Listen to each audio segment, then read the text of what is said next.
he said, حدثنا, and he would spit on his right. Who is he spitting on? The guy who was sitting next to him. And the guy was like, what is wrong with the sheikh? And then he would say, حدثنا, حدثنا. And the students, they were saying to that guy, just be patient. Because if you move and he feels that somebody moved, he will leave the halaq. And the sheikh, he keeps spitting on this man all day long. And he never moved. Never moved. Why? Because they were students of knowledge. They wanted to learn. This is what he did once. One of his students took him for a janazah. Janazah, you know, Salat al-Janazah. And they used to walk. So he said, who's going to take me for a janazah to Bani Fulan? So he said, I'll take you. So instead of going this direction, he took him to other direction. So when he walked and he walked and he walked, and finally he came to a dumpster when they collect garbage. فَقَالَ يَا أَبَا مُحَمَّدٍ, the student said, oh Aba Muhammad, do you know where we are? He said, did we reach the janazah? He said, no. We are عند مسبلة بني فلان. We are next to the garbage collector of so and so. He said, why? He said, because you don't give us any ahadith. And wallahi, and the student, he sat down and he said, wallahi, I will not take you home until you fill this page hadith. Imagine now, this is blackmailing, right? He blackmailed his teacher. So he sat, فَقَالَ حَدَّثَنَا حَدَّثَنَا, and he started writing hadith after hadith after hadith. And the students said, خلاص ya sheikh, the page are full. So he said, let's go home. In their way to the house, the student saw one of his friends. So he said, because he cannot see, the sheikh cannot see, he said, take this. So he took it. So the student took the sheikh to his house and he said, Ya Aba Muhammad, we are here. And the sheikh, he grabbed him by the neck and he said, take the waraqah from this fasiq. And the student said, Ya Aba Muhammad, لَقَدْ ذَهَبَتِ الْأَلْوَاحِ. He said, whatever I wrote is gone. And then the sheikh said, everything that I gave you was fabricated. It was a weak hadith. I fooled you, he said. And then the students say, La ya Aba Muhammad, Anta atqa lillahi. He said, you have more fear of Allah than for you to lie upon the Messenger of Allah sallallahu alaihi wasallam. Now the lesson is, why would this man, you may say, subhanAllah, nobody ever narrated any hadith from this man because the way he used to be. As a matter of fact, thousands and thousands and thousands has been narrated from this man. But why? Why would the students come back and learn from him? Because they knew what he's doing is just to teach them the ilm itself. So you have to have sabr with ilm. If you don't have sabr, you will never ever become a student of knowledge, and you will always be one of those people who are content with a CD or DVD or a lecture from the internet or a lecture like this, and you say, oh mashallah, I know. Or go to the khutbah and you think you're mufti of the century, or go to Mufti Google rahimahullah, and then you get all your material from there. You think, khalas, Sheikh Google give me the fatwa, and you will always be one low class student of knowledge. So you got to have sabr with ilm.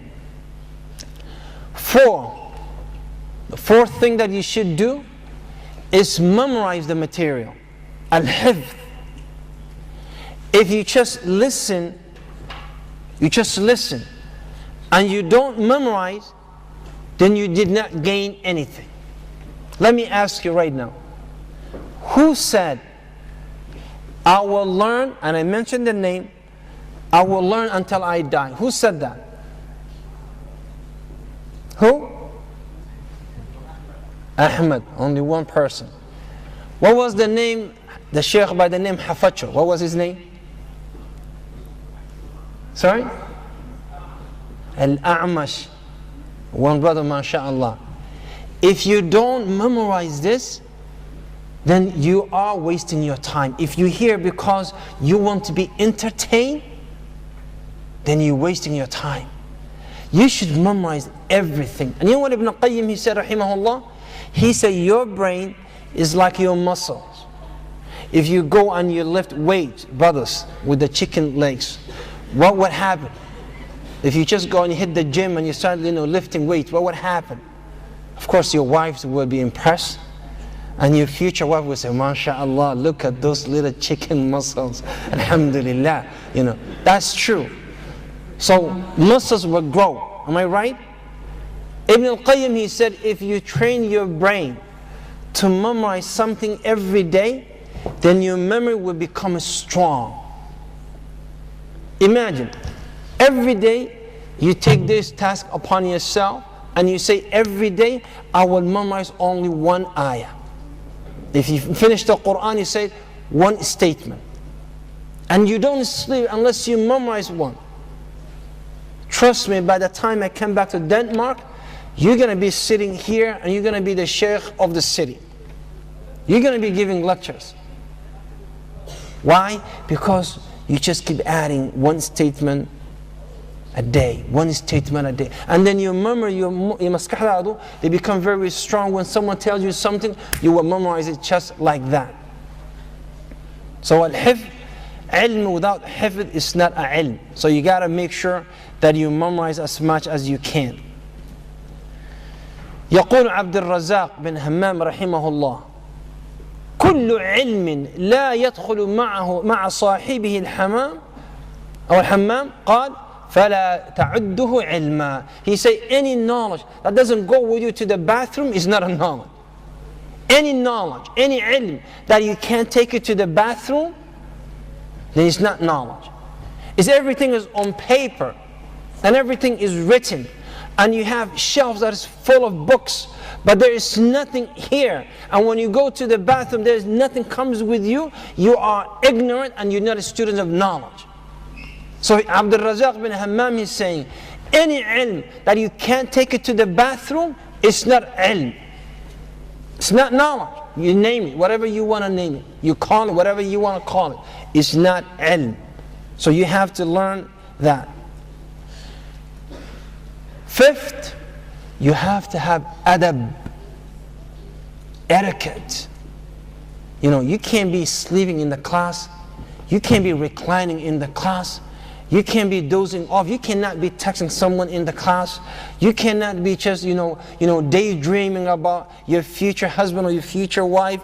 And, you fantasize this man, mashallah, with the full flesh, riding a white horse, mashallah, and a cave will come and rescue you in your dream. And then you marry this monkey-looking guy. It would never happen. It would never happen. So, in the class, you got to focus, you got to concentrate, and you got to learn as much as you can. Adab. Without adab is not a ilm. Abdullah ibn Mubarak radiyallahu anhu, rahimahullah, he used to say, you have adab with those who have more ilm than you, by learning and sitting under them. You have adab with those who are compatible to you, by exchanging information with them. You have adab with those who have less ilm than you, by teaching them and humbling yourself for them. So this is important also from the adab of students of knowledge, is for you to have adab with the ulama. Never talk in their presence. Never. Abdullah ibn Mubarak used to say, if someone asked him a question in the presence of Imam Abi Hanifa, he used to say, Nuhina an natakallama inda akabirina.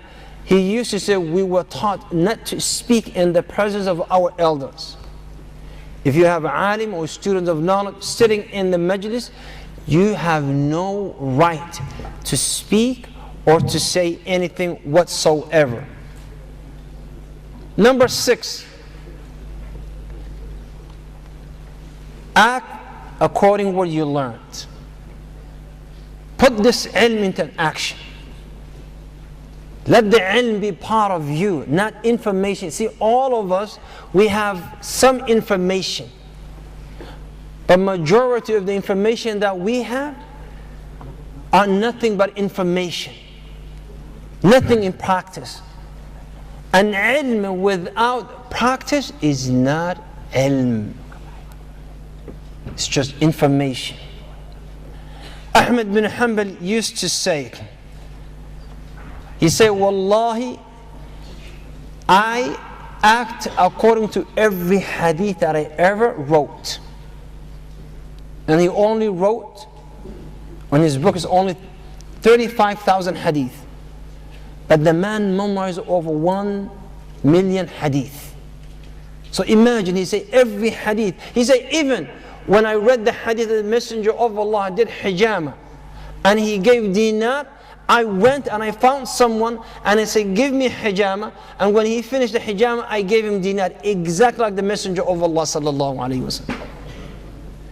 Allah subhanahu wa ta'ala says in the Quran, Ya ayyuha alladhina amanu, lima taquluna ma la taf'alun. O you who believe, what would you say? That which you would not do. So everything that you learn, put into practice. It should not be something that we just collect information that we do. No. And the Messenger of Allah sallallahu alayhi wa sallam في حديث حسن صحيح صححه الألباني وغيره في سنن الترمذي, he says sallallahu alayhi wa sallam, the fear of sons of Adam would not move on the day of Yawm al-Qiyamah unless he's asked for 4 things. One, he said, عن عمره فيما أفناه, your lifespan. What did you do with it? I mean, how did you spend your life? Now you died. You lived 20, 40, 60 years. What did you do with your life? That's the first question. Second, وَعَنْ عِلْمِهِ مَاذَا عَمِلَ بِهِ, from the things that you learned, how much of that did you put into practice?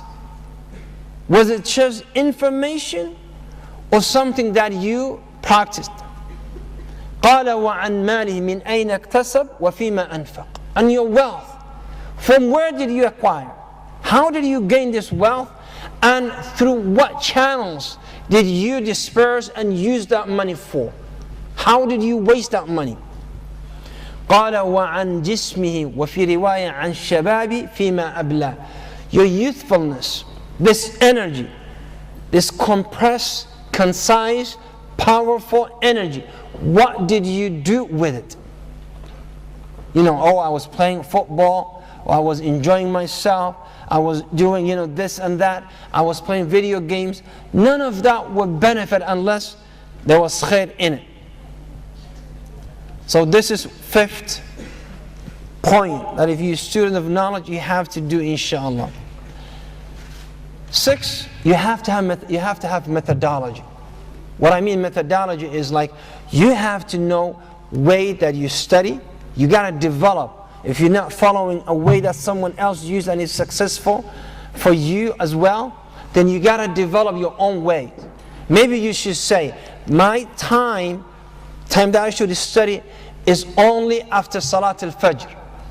And I would study this much material. I will only memorize this much of material.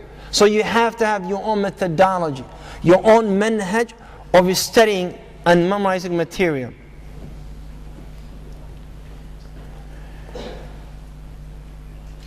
Now, let us go the material, how to start the material, where to start from. Let us go because we're running out of time. I want you to take this down, because if you want to be a student of knowledge, then you got to learn bi-idnihi subhanahu wa ta'ala.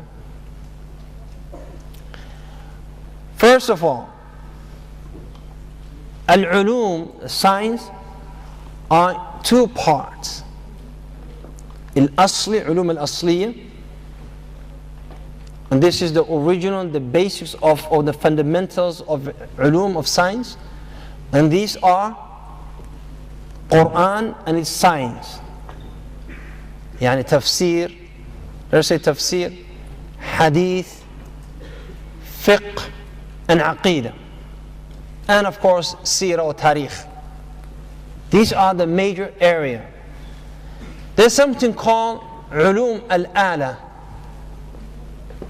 Secondary, or what we call minor principles. And these are the things that would help you, such as science of hadith, terminology of hadith. These would help you. So you gotta differentiate.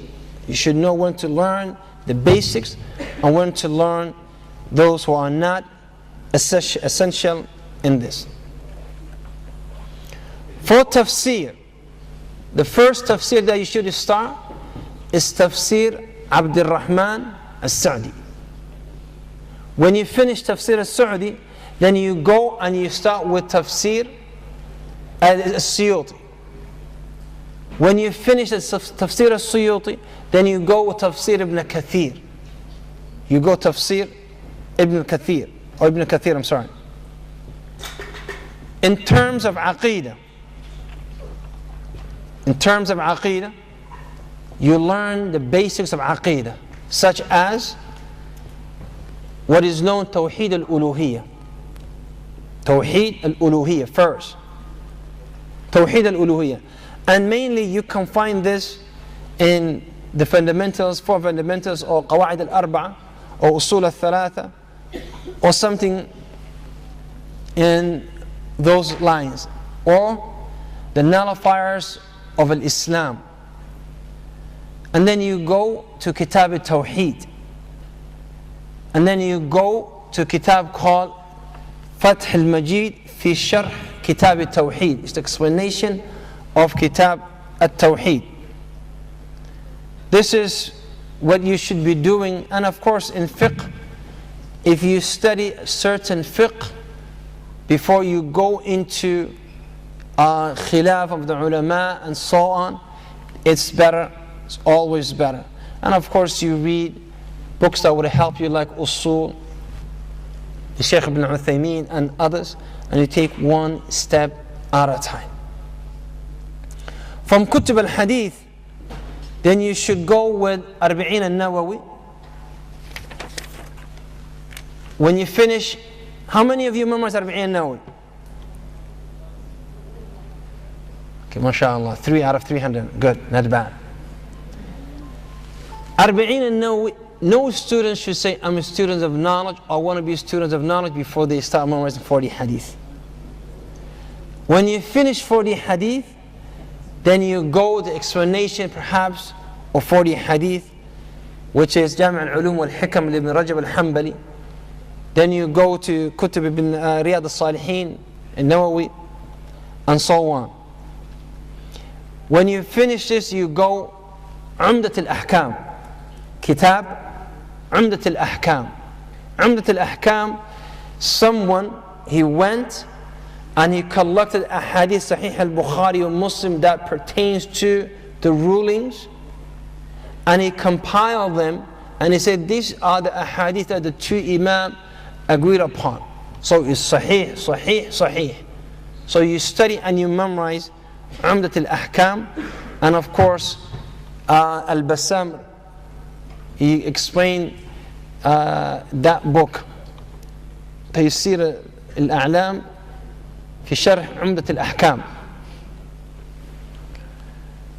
Then if you want to go deep, then you find Mulakhas Imam al-Bukhari and Muslim and so on, step by step, bi'idnihi subhanahu wa ta'ala.